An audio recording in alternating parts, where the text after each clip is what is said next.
The dictionary defines a monument as a structure or building that is constructed to honor a special person or event. Throughout this series, we discussed a number of statues, sites, and buildings in Barbados which we refer to as monuments. I'm Rashid Best. Thanks for joining us. In this episode, we discuss the site, the buildings, and the legacy of this monument, Codrington College, situated here in St. John. Codrington College is a historic institution regarded as a monument to education, culture, and religious heritage. Historian Professor Sir Henry Fraser begins the discussion by placing this monument in historical perspective. It's the story of the wealthy Codrington family. Christopher Codrington I came to Barbados in the very, very early days, very soon after the settlement. And he did fairly well for himself, and he acquired the plantation in St. Michael, which is still called Codrington, and is now the site of the Botanical Garden. And he acquired a plantation in St. John, which was called Didmarton, after the Codrington family home in Britain. But then there was an interesting story with his son. Christopher Codrington II was a rather dubious character. He apparently became the friend and advisor of the folks who owned the Concept plantation down the hill below the extension of Hackleton's Cliff, but adjacent to Didmarton, which is now Society Plantation. And it is said that because the old man was blind, that Codrington arranged for the writing of his will and got him, unseeing, to sign this will, passing Concept Plantation over to himself. And he, he had wanted it to go, in fact, to the son of the governor, young Willoughby. And the governor, of course, discovered eventually the unscrupulous deceit that Christopher Codrington II had carried out. And it was recorded in various documents that he had done some terrible things. So it was actually claimed that Codrington had invited young Willoughby, who was losing out on the deal, to dinner and had poisoned him. Well, as so often happens with unscrupulous people, he got away with it. His reputation in Barbados was horribly damaged, and he decided to relocate to Antigua. The Codringtons already owned some property in Barbuda, and so he relocated to Antigua. He managed his property there. He acquired Betty's Hope, a large plantation with a famous millwall, and he eventually became the governor of the Leeward Islands, located in Antigua.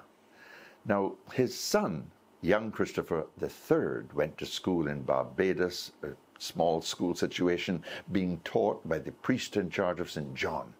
But he was then sent off at the age of 12 to school in Britain.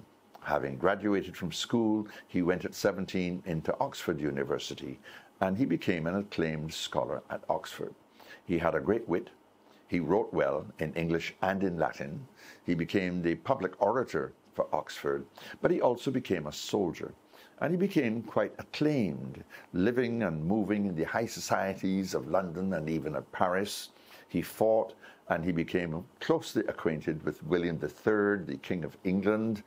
And eventually, in 1700, he succeeded his father as the governor of the Leeward Islands, located in Antigua. And he took part during that era of his life as a soldier in battles against the French, looking at Guadeloupe and Marie-Galante and places like that. So he was this powerful governor in Antigua.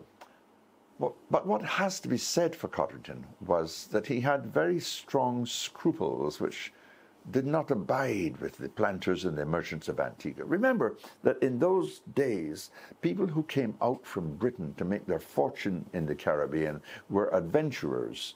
And even though the church did its best to temper their approach to life, they were all very unscrupulous. They were largely dishonest, and Codrington did not approve of all of that. He perhaps had learnt about the unscrupulousness of his own father, and he intended to set a better example. And so he fell out with the people of Antigua. And the moment he became ill, and we don't know what his illness was, the moment he became ill, the merchants and planters in Antigua applied to the king to have him removed and replaced. And eventually, in frustration, he came back to Barbados in 1706, lived out his life at the old plantation house on the site of Codrington College, and finally died on Good Friday, 1710. Good Friday, 1710. Leaving the will, which is the will of Christopher Codrington III, the benefactor, whose will produced the Lodge School, Codrington College, and a vast impact on the Caribbean. So let's go back a bit to the Codrington family. Christopher Codrington II is probably the man who built the house at Consett, below the hill, as it were. We're not sure where Christopher Codrington III was born, whether at the St. Michael plantation of Codrington or at the Society Plantation House, which is now a shadow of its former self, a very ancient 17th century house, or whether he was actually born in St. John. That is uncertain. But the house in St. John at Consett was built beautifully. It was a traditional style house with a central stair hall, just 3 large rooms, 3 very large rooms. It was built on a grand scale, much finer than the majority of houses of that era. But it was an impressive house. And in later days, when the college was built, after his will, the college buildings took some 20 years to build.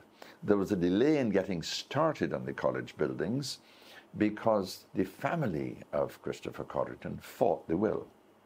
He had in his will some statements that people didn't like, and I'll read from my script in Did You Know, the script of Codrington College.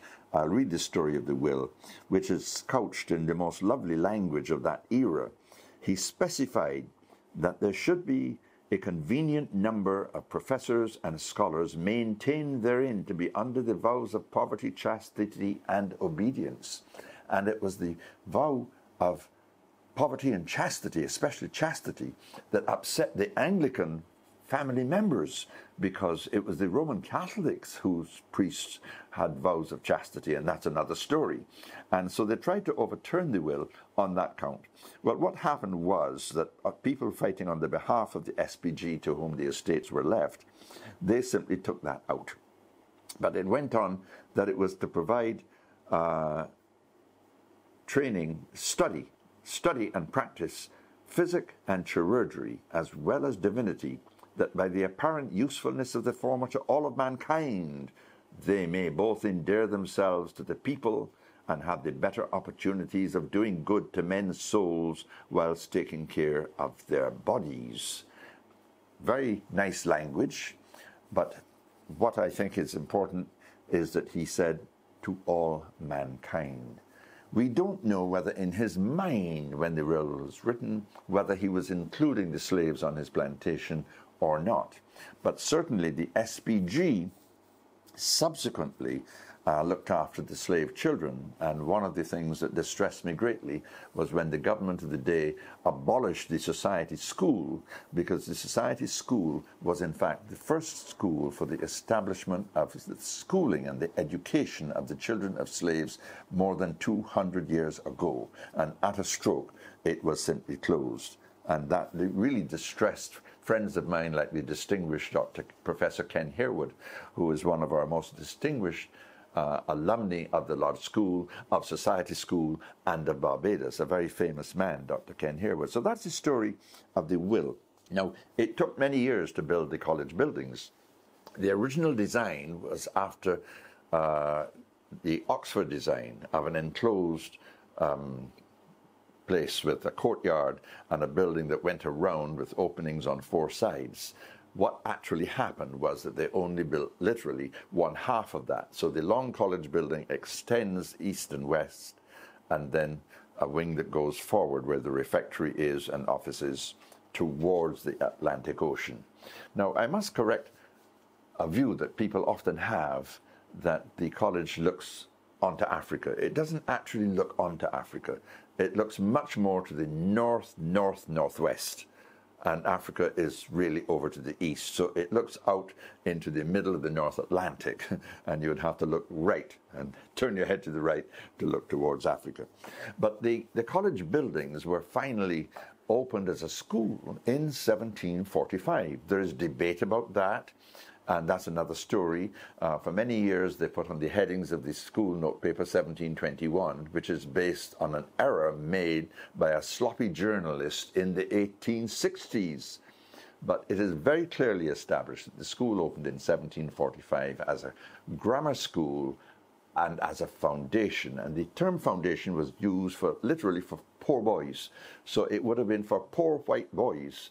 And it indicated that these were boys who would not be sufficiently well established in domestic monetary terms, that they would be privately coached or sent off to school in England. These would be the poor white local boys who would be somewhere in that middle range, like the sons of planters, the sons of overseers, and so on. What was not quite perhaps the poor white community of the Scotland district, we don't know for sure, but many of those early foundationers actually became very distinguished Barbadians, playing a major role in politics. So 1745 we had this grammar school. It went under many names: the Codrington Grammar School, the Foundation School, the Codrington School, and so on. But eventually, after many vicissitudes, after the 1780 hurricane almost closed the school permanently, there was no money, there was destruction and de-roofing of the college building. Sir John Gay Alleyne was responsible as chairman of the trustees for maintaining it. But the Society of the Propagation of the Gospel, they hadn't got a clue how to manage something overseas. So the college was totally mismanaged. The plantations didn't always supply the money that it used to do. In bad times, disease affected the profits and so on. But the school somehow kept going. Eventually, we had a bishop coming to Barbados, Bishop Coleridge. And when Bishop Coleridge arrived in January of 1825, he soon discovered the story of the Codrington College, and he read the will. And he said, but this will is not being observed.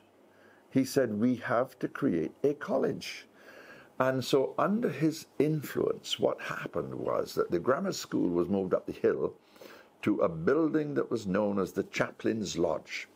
This was a house on the Society plantation. It was a small plantation which was brought into the lands of Society. And the Chaplain's Lodge accommodated one of the chaplains at the college. It was an interesting old building, and it suddenly became the grammar school.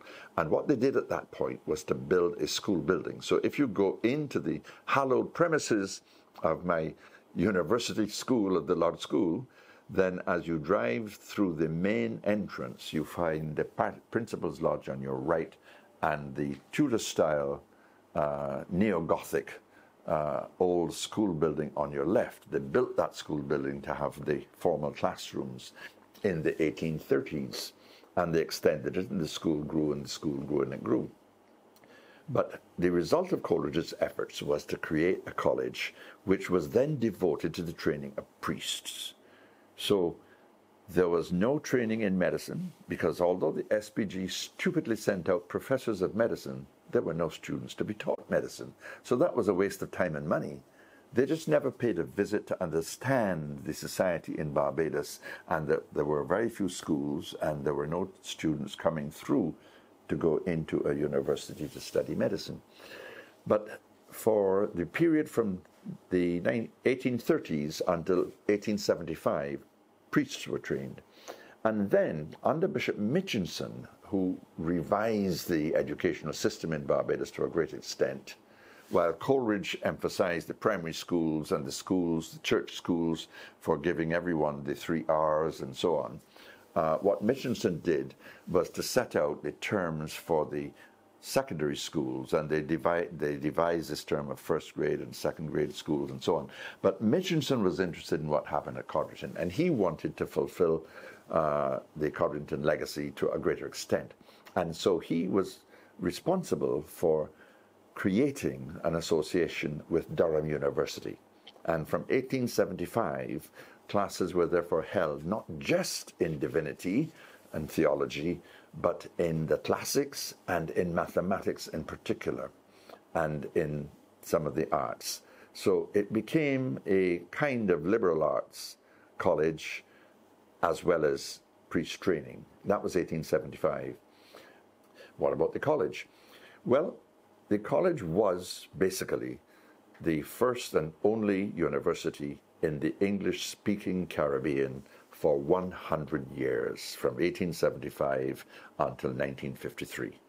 The University of the West Indies, which was planned during the Second World War as part of the British effort to resuscitate the Caribbean and to give back, if you like, for the poor development they'd left the colonies in the Second World War era, the university was planned and opened in 1948 with the Faculty of Medicine.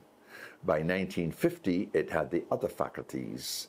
It didn't have divinity, it didn't have theology, so the discussion among the leaders of the Caribbean came to the conclusion that the university was doing much of the role of Codrington College, and therefore Codrington College could devote itself entirely to treating, to dealing with the priests.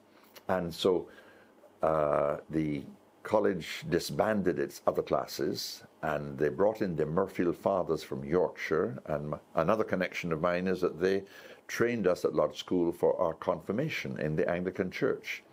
And that took place at the Holy Cross Church, just on the top of the hill. Meanwhile, in 1917, through Bishop Anstey, who was the principal of the college, they created a girls' school, the Codrington High School. So it was named the Codrington High School after the college, and it was on the Society's plantations lands. And so it was the, if you like, the girls' equivalent of the Lodge School.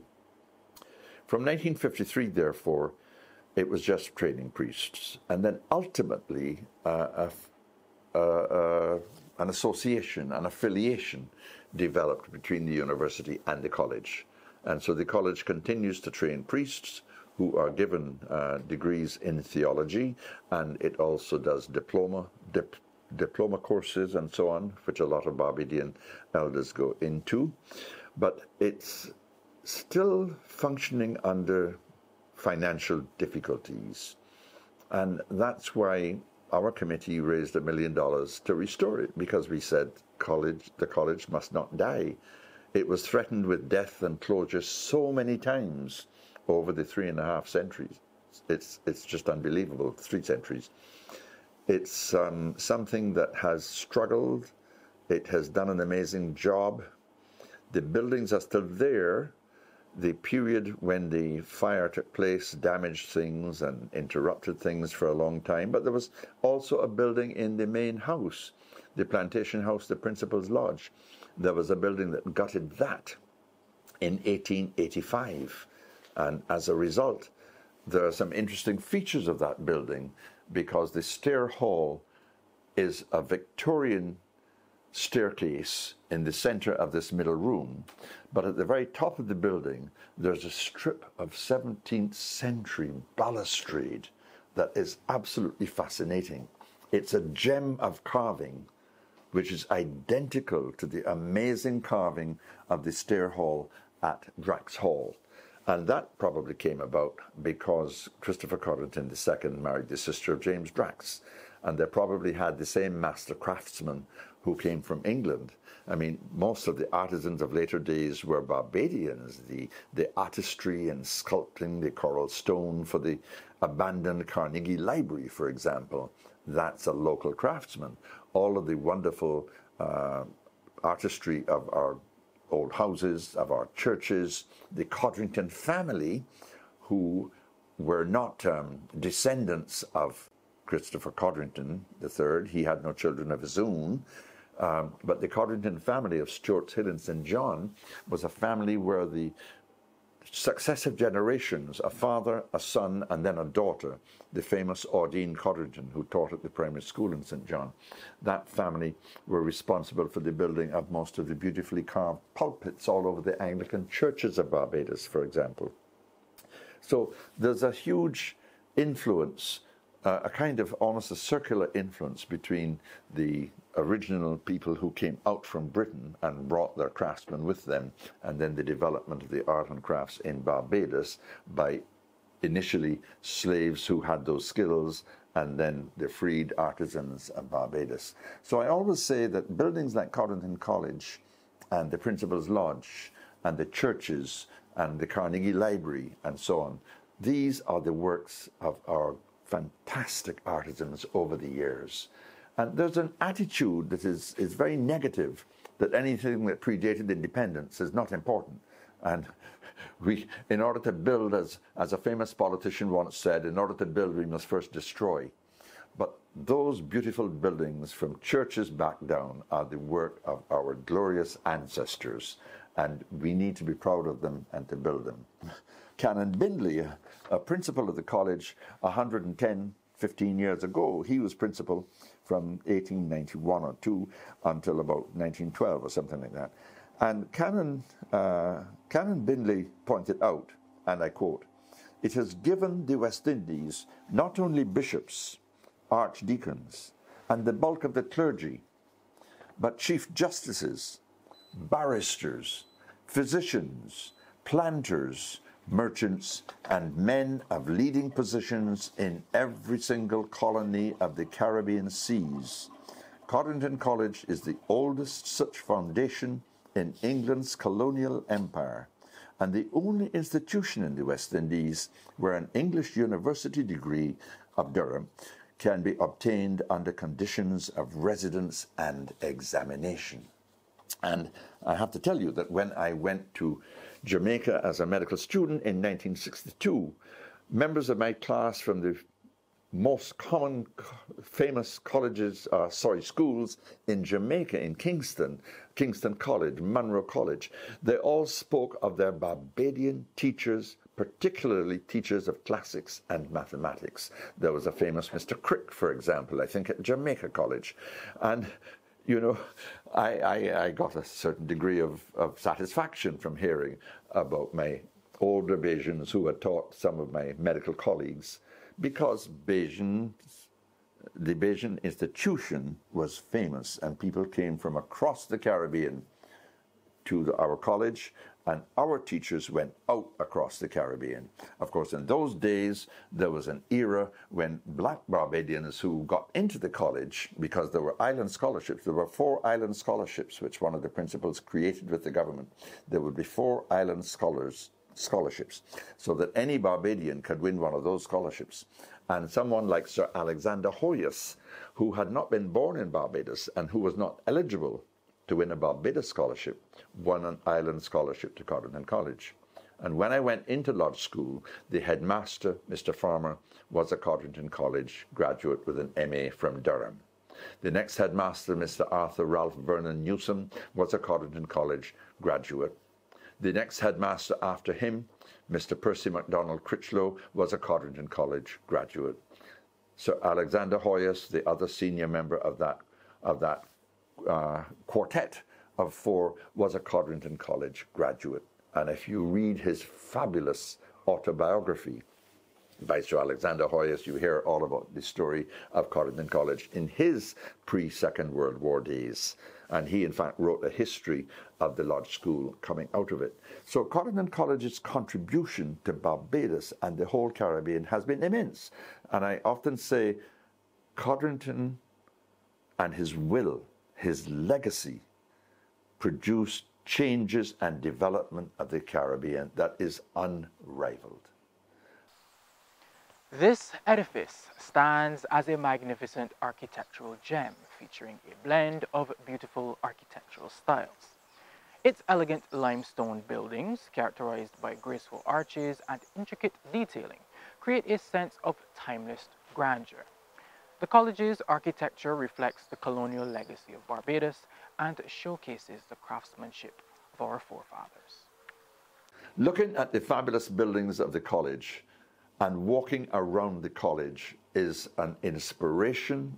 The buildings are, in a sense, Palladian, but simple Palladian, simplified Palladian, total symmetry and grand entrances. And when you stand in that portico, that triple arcaded portico, which is almost symbolic of many of the great buildings of Barbados, seen at the Garrison, seen in some of the houses, and so on. When you stand in that portico and look across the Atlantic, or you look back along the Cabbage Palm Avenue, you are always impressed and inspired, because it is a manifestation of a great man's great vision.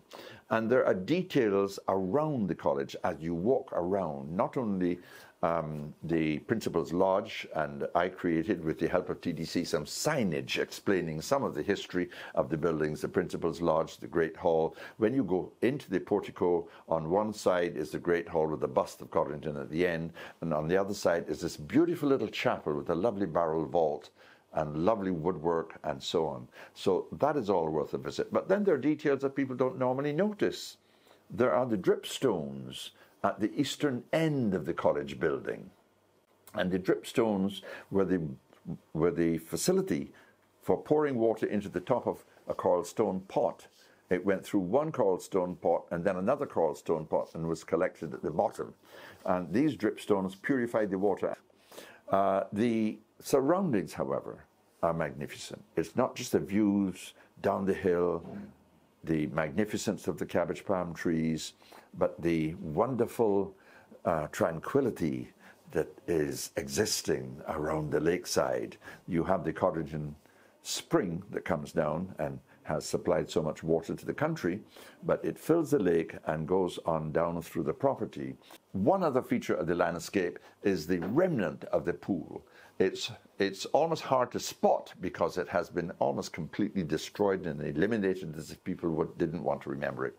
But the spring, the college spring, came down through the lake and passed with a little stream down to fill a swimming pool. The swimming pool was at the extreme eastern end of the college site, just close to the little road that goes down on the right. And this swimming pool was only 25 yards long. It was enclosed by a wall about 6 feet high, and there was a platform about 10 feet wide. The pool allowed for the swimming in the pool of 4 students. And it was interesting that at Lodge School, we had 4 houses. You had the houses of Emptage, Gooding, Laborde, and School.